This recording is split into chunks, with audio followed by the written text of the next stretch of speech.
Assalamualaikum warahmatullahi wabarakatuh. Pagi semua, bagaimana kabarnya hari ini? Baik, hari ini kita akan belajar tema dan masuk tema 2, yaitu selalu berhemat energi. Silahkan kalian persiapkan buku tema 2 terlebih dahulu yang berwarna ungu ya. Nah, pada subtema 1 kita akan belajar tentang sumber energi. Energi itu sangat penting loh bagi kehidupan manusia. Semua makhluk hidup membutuhkan energi. Tahukah kamu sumber-sumber energi yang ada? Ayo kita pelajari. Sumber energi pertama yaitu matahari. Matahari itu memiliki peran yang besar dalam kehidupan karena merupakan sumber energi terbesar di bumi. Panas matahari berpengaruh terhadap aktivitas manusia dan makhluk hidup lainnya di bumi. Kalian perhatikan gambar di bawah. Di situ ada ibu yang sedang menjemur pakaian dan ada bayi juga yang sedang berjemur. Kemudian ada ayah yang sedang berolahraga dan ada pohon. Nah, kira-kira apakah manfaat dari matahari bagi gambar tersebut, bagi kehidupan manusia itu? Coba kalian amati gambarnya. Jadi, manfaat matahari bagi keluarga ini yang pertama selain bisa menjemur pakaian, bisa juga sebagai fotosintesis, proses fotosintesis dari pohon itu. Matahari itu bermanfaat bagi tumbuhan, yaitu proses fotosintesis dan lain-lain. Baik, di sini ada manfaat lain dari matahari. Yang pertama yaitu menyehatkan tulang. Nah, bisa kalian lihat dari contoh gambar yang tadi, yang pertama itu ada bayi yang sedang berjemur dan ayah yang berolahraga. Nah, kalau kalian olahraga atau berjemur di pagi hari, maka matahari itu berfungsi untuk menyehatkan tulang kalian. Kedua, ada manfaat lain yaitu pembangkit listrik. Dan ketiga yaitu pembuatan garam. Jadi itu manfaat dari sumber energi matahari bagi makhluk hidup.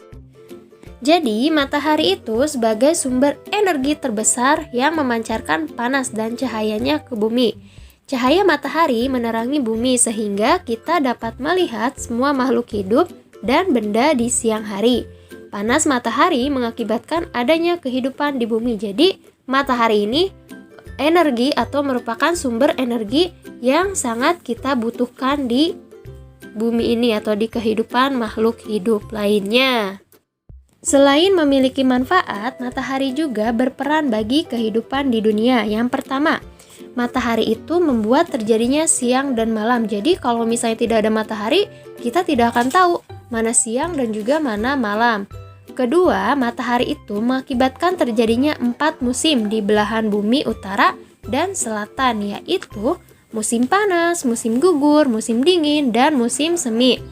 Kemudian peran lainnya yaitu pada siklus atau perputaran air hingga terjadinya perubahan cuaca. Jadi matahari itu berperan untuk menentukan mendung, panas, dan juga hujan. Di sini banyak sekali ya peran-peran matahari. Boleh kalian baca atau kalian screenshot peran-peran dari matahari bagi kehidupan makhluk hidup di dunia ini. Boleh kalian screenshot. Ini juga peran dari matahari ya. Boleh kalian baca dan screenshot. Oke, kita lanjut.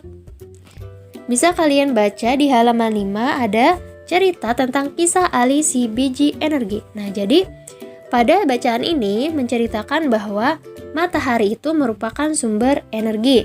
Kemudian sumber energi matahari itu membantu tumbuh, bergerak, dan juga berpikir seperti itu.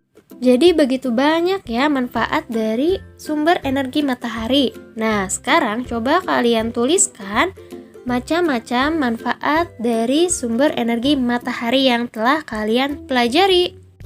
Nah, jadi energi panas matahari adalah salah satu sumber daya alam yang melimpah. Tumbuhan seperti jagung juga merupakan sumber daya alam yang harus dibudidayakan. Sumber daya alam tersebut diberikan Tuhan untuk umat manusia. Nah, tahukah kalian sumber daya alam itu dibagi menjadi 2 loh. Yang pertama ada sumber daya alam yang dapat diperbaharui dan tidak dapat diperbaharui. Nah, apa sih yang dimaksud dengan sumber daya alam tidak dapat diperbaharui? Yaitu sumber daya alam yang jumlahnya terbatas.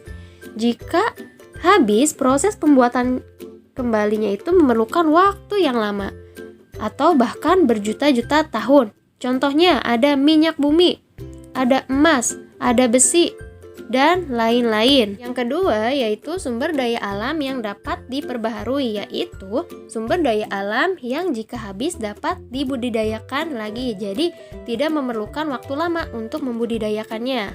Contohnya ada hewan, ada tumbuhan, dan juga ada sinar matahari. Itu tidak akan cepat habis, dan kalau habis pun bisa dibudidayakan lagi ya. Oke, cukup sekian materi hari ini. Wassalamualaikum warahmatullahi wabarakatuh.